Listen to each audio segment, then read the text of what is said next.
Hello बच्चों। आज का जो टॉपिक है वो है स्ट्रक्चर ऑफ एटम। बिल्कुल बेसिक से जाएंगे। पहले क्या हम कह सकते हैं कि एटम के बारे में अगर हम पढ़ें तो पहले हम मटेरियल पे आते हैं, क्योंकि हम मटेरियल साइंस पढ़ रहे हैं। मटेरियल के अंदर होता है मॉलिक्यूल। ये मटेरियल जो होते हैं मॉलिक्यूल का कंपोजिशन, और मॉलिक्यूल के अंदर आता है एटम। ठीक है, कुछ ऐसा। तो अब अगर एटम के बारे में बात करते हैं तो एटम जो है वो स्मॉलेस्ट पार्टिकल्स, पहले कहा गया था ये स्मॉलेस्ट पार्टिकल है, लेकिन फिर बाद में डिस्कवरी हुई और पता चला कि नहीं, ये स्मॉलेस्ट नहीं है, कुछ और पार्टिकल्स भी हैं जिसको हम कहते हैं इलेक्ट्रॉन। उसके बाद डिस्कवरी हुई प्रोटॉन, फिर हुआ न्यूट्रॉन। ठीक है, कुछ ऐसा। तो वन बाय वन हम इसके बारे में देखेंगे कि किस तरह से किसकी डिस्कवरी हुई और किसको क्या कहते हैं। ठीक है, पहले आए जे थॉमसन। जे थॉमसन ने बताया कि एटम में जो है एक और पार्टिकल होता है, नेगेटिव पार्ट जो है वो उसको इलेक्ट्रॉन बोलते हैं। और इन्होंने ये भी बोला कि ये प्रोटॉन भी है। किस तरह से है? कुछ इस तरीके से इलेक्ट्रॉन होगा, इम्बेडेड है, लाइक इन अ वाटरमेलन जैसे होता है ना, सीड्स इम्बेडेड होते हैं, और यहाँ पे ये पॉजिटिवली चार्ज्ड है। यहाँ पे पूरे सराउंडिंग मैंने बोला ना कि ये है पॉजिटिवली चार्ज्ड होगा पार्टिकल, और ये है इलेक्ट्रॉन। ऐसा बोला किसके बारे में? एटम के बारे में, जे थॉमसन ने। फिर रदरफोर्ड आए। अब हम इसको ना वन बाय वन देखेंगे। हम पहले ये देखेंगे कि इलेक्ट्रॉन क्या है। देखो, अगर हम इलेक्ट्रॉन की बात करें तो इसके ऊपर कितना चार्ज होता है? 1.6 इंटू 10⁻⁻19 कूलम है ये।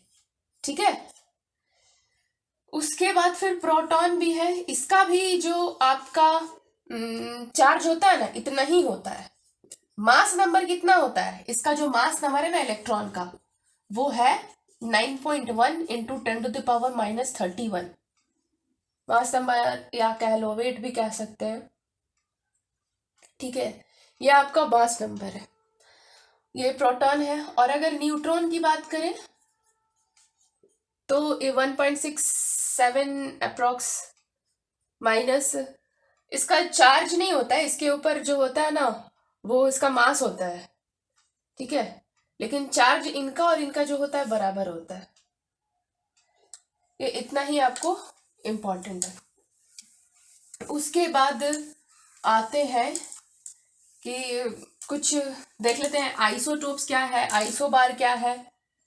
आइसोटोप्स के बारे में अगर हम देखें,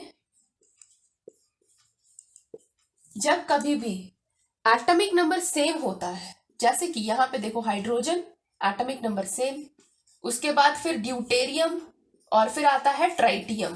ठीक है, ये है ना तुम्हारे, ये सारे यहाँ पे क्या एटॉमिक नंबर सेम है और सब जगह पे मास नंबर डिफर कर रहा है, वेरी कर रहा है। क्यों डिफर कर रहा है? क्योंकि नंबर ऑफ न्यूट्रॉन्स उसमें है ना वो अलग हो गए हैं। और एक और एग्जाम्पल हम ले लेते हैं यहाँ पे, जैसे कि क्लोरीन का एग्जाम्पल। क्लोरीन में भी क्या है, एक क्लोरीन ऐसा है जहां पर एटॉमिक नंबर 17 है, यहाँ पे भी एटॉमिक नंबर 17 है। एक जगह पे मास नंबर 35 हो गया और यहाँ पे मास नंबर 37 हो गया। तो यहाँ पे हम देख सकते हैं कि नंबर ऑफ इलेक्ट्रॉन कितने होंगे, जितना एटॉमिक नंबर है उतना ही नंबर ऑफ इलेक्ट्रॉन है। नंबर ऑफ प्रोटॉन कितने होंगे, जितना एटॉमिक नंबर है, जितना इलेक्ट्रॉन है उतना ही प्रोटॉन भी होगा। और नंबर ऑफ न्यूट्रॉन कितना होगा? नंबर ऑफ न्यूट्रॉन कितना होगा? 35 माइनस 17, जो कि कितना हो जाता है? जो कि हो जाता है 18 के बराबर। ठीक है, यहाँ पे एक क्लोरीन है, उसमें क्लोरीन जब एटॉमिक नंबर 17 है और मास नंबर दोनों जगह वैरी कर रहा है, तो उस केस में नंबर ऑफ न्यूट्रॉन वैरी कर रहे हैं। अब यहाँ पे जब नंबर ऑफ इलेक्ट्रॉन जो होता है वो 17 है, नंबर ऑफ प्रोटॉन कितना है? वो भी 17 है, और नंबर ऑफ न्यूट्रॉन कितना है? वो है 37 माइनस 17, ये कितना हो गया? 20। नंबर ऑफ न्यूट्रॉन देखो वैरी कर रहा है यहाँ पे। इसका मतलब ये है कि आइसोटोप्स जब कभी होगा तो वहां पे नंबर ऑफ न्यूट्रॉन ही केवल वैरी करेगा, ठीक है। प्रोटॉन की संख्या और इलेक्ट्रॉन की संख्या बराबर है। यहाँ पे भी वैसे देखो, हाइड्रोजन है ना, तो यहाँ पे number of electron, atomic number 1, mass number 1, यानी कि नंबर ऑफ न्यूट्रॉन वहां पे 0 है ना। तभी तो एटॉमिक नंबर भी 1, मास नंबर भी 1, न्यूट्रॉन की संख्या 0 है। यहाँ पे एटॉमिक नंबर 1, मास नंबर 2, तो यहाँ पे प्रोटॉन की संख्या और इलेक्ट्रॉन की संख्या और एटॉमिक नंबर दोनों बराबर है। न्यूट्रॉन की संख्या यहाँ पे कितनी हो गई, 1, यहाँ पे न्यूट्रॉन की संख्या 0 और यहाँ पे न्यूट्रॉन की संख्या 2 हो गई, क्योंकि atomic number, number of electron और नंबर ऑफ प्रोटॉन बराबर, बट नंबर ऑफ न्यूट्रॉन क्योंकि 2 हो रहा है। तो ये सब आ जाता है आइसोटोप्स के अंदर। फिर आते हैं आइसोबार। इसके बाद जो है आइसोबार, आइसोबार में क्या हो रहा है देखते हैं क्या होता है। ये बेसिक है, सब आपके एमसीक्यू पॉइंट ऑफ व्यू से इंपॉर्टेंट है। आइसोबार, आइसोबार में होता है कि हम एक एग्जाम्पल से समझते हैं, जैसे कि आर्गन हो गया, पोटेशियम हो गया और कैल्शियम हो गया। सभी के केस में यहाँ पे एटॉमिक नंबर 18, 20 एटॉमिक नंबर है ये। मास नंबर सबके केस में 40 हो जाता है। जब मास नंबर देख रहे हो बराबर है, एटॉमिक नंबर जो है डिफर कर रहा है, यानी कि यहाँ पे नंबर ऑफ इलेक्ट्रॉन कितना है, 18 है ना। नंबर ऑफ प्रोटॉन कितना है, क्योंकि हमेशा इलेक्ट्रॉन की संख्या और प्रोटॉन की संख्या बराबर होगी और न्यूट्रॉन की संख्या वैरी करती है, ठीक है। नंबर ऑफ न्यूट्रॉन कितना है, ये है 40 माइनस 18, तो ये यहाँ से 22 आ जाता है। और उसी तरह पोटेशियम के केस में हम अगर देखें, नंबर ऑफ इलेक्ट्रॉन कितना, 19, नंबर ऑफ प्रोटॉन कितना, 19, नंबर ऑफ न्यूट्रॉन कितना, वो हो गया 40 माइनस 19, तो यहां से हो गया 21, ठीक है। अब कैल्शियम में आते हैं, नंबर ऑफ इलेक्ट्रॉन कितना, 20, नंबर ऑफ प्रोटॉन कितना, 20, और नंबर ऑफ न्यूट्रॉन कितना, 40 माइनस 20, तो यहाँ पे 20 हो गया आपका नंबर ऑफ न्यूट्रॉन। किसके केस में, कैल्शियम के केस में। तो देख रहे हो आप, हर जगह पे न्यूट्रॉन की संख्या वैरी कर रहा है ना, न्यूट्रॉन की संख्या वैरी कर रही है।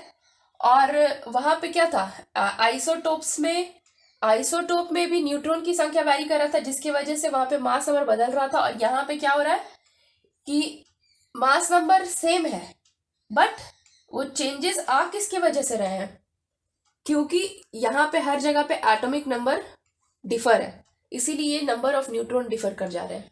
ये सिर्फ और सिर्फ आइसोबार के केस में होगा, ठीक है। चाहे तो आप लिख सकते हैं, नहीं तो फिर आप सिर्फ अपने दिमाग में रखिए। इसके बाद अगर आइसोबार हो गया ना, इसके बाद हम देखेंगे कि आगे जो भी एटॉमिक मॉडल्स कुछ कुछ दिए गए थे, ठीक है। उन एटॉमिक मॉडल्स में पहला था थॉमसन एटॉमिक मॉडल, उसके बाद फिर हम आते हैं रदरफोर्ड एटॉमिक मॉडल, फिर बोर ने कुछ एटॉमिक मॉडल दिए थे। तो देखिए, थॉमसन, जे थॉमसन ने बताया कि उन्होंने जब कुछ एक्सपेरिमेंट किए या फिर उनको कुछ पता चला कि यहाँ पे ना पॉजिटिवली पूरे बिखरे हुए हैं, पॉजिटिवली चार्ज है, और उसके अलावा निगेटिव जो है चार्जेस इसमें इम्बेडेड है। और बताया ये निगेटिव चार्ज क्या कहलाते हैं, यही इलेक्ट्रॉन है। बस इतना ही बताया था जे थॉमसन ने। फिर जे थॉमसन के मॉडल को गलत बताया रदरफोर्ड ने। उन्होंने बोला नहीं, सिर्फ इतना नहीं है, और इनके मॉडल फेल भी किए थे। रदरफोर्ड जब आए, रदरफोर्ड ने बोला कि नहीं, ऐसा नहीं है, एक पॉजिटिव चार्ज भी बीच में है, और ये ऐसा इम्बेडेड का ये जो यहाँ पे है ना, ये सब पॉजिटिवली चार्ज इस तरह से नहीं है यहाँ पे, जैसे अभी बताया गया था कि ये पूरे सराउंडिंग में ऐसे बिखरे हुए हैं, ऐसा नहीं है। पॉजिटिवली चार्ज जो होगा वो बीच में होगा, बोला रदरफोर्ड ने। कहाँ कहाँ पे कौन सा एटॉमिक मॉडल फेल हुआ था, वो सब हम फर्दर देखेंगे, ठीक है। क्योंकि जे थॉमसन का मॉडल फेल हुआ होगा तभी तो रदरफोर्ड ने एक नया मॉडल दिया। रदरफोर्ड का कुछ एक्सपेरिमेंट में कुछ गलती आई थी तो ही तो बोर आए, और फिर उन्होंने कुछ और अदर मॉडल लिए। तो हम लोग सारी चीजें वन बाय वन देखेंगे। ओके, तब तक के लिए गुड लक, थैंक यू।